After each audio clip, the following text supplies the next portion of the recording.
ગઢ શિશા કચ્છથી પધારેલા પૂજ્ય ચંદુમાને પ્રાર્થના સાથે વિનંતી કરીશ કે કથા મંચ પર પધારી ઠાકોરજીનું દર્શન પૂજન અને પોતાનો ભક્તિભાવ સંપન્ન કરે તેવી વિનંતી છે.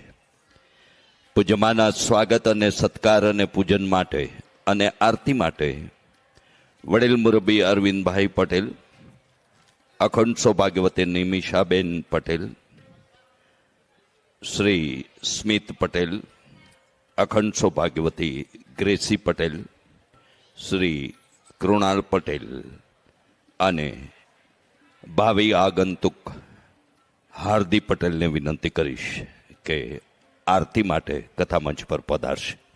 આ પરિવાર પૈકીના કોઈ પણ 2 કે 3 વ્યક્તિ પ્રતિષ્ઠિત દેવી દેવતાઓ સમક્ષ આરતી માટે ઉપસ્થિત થશે તેવી વિનંતી છે.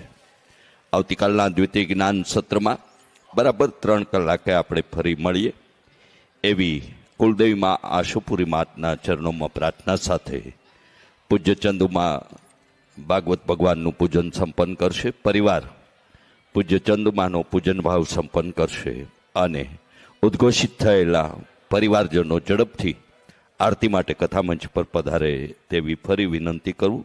અરવિંદભાઈ પટેલ, નિમિષાબેન પટેલ, સ્મિત પટેલ, ગ્રેસી પટેલ, કૃણાલ પટેલ અને હાર્દિક પટેલ આરતીમાં જોડાય તેવી વિનંતી સાથે પ્રથમ જ્ઞાન સત્રના સાક્ષી બનેલા સૌનો અરવિંદભાઈ પટેલ પરિવાર વતી આભાર વ્યક્ત કરતા આવતીકાલે ફરી મળીએ એવી મા આશાપુરીના ચરણોમાં, ભાગવત ભગવાનના ચરણોમાં પ્રાર્થના સાથે પટેલ પરિવારના સૌને જય શ્રી કૃષ્ણ.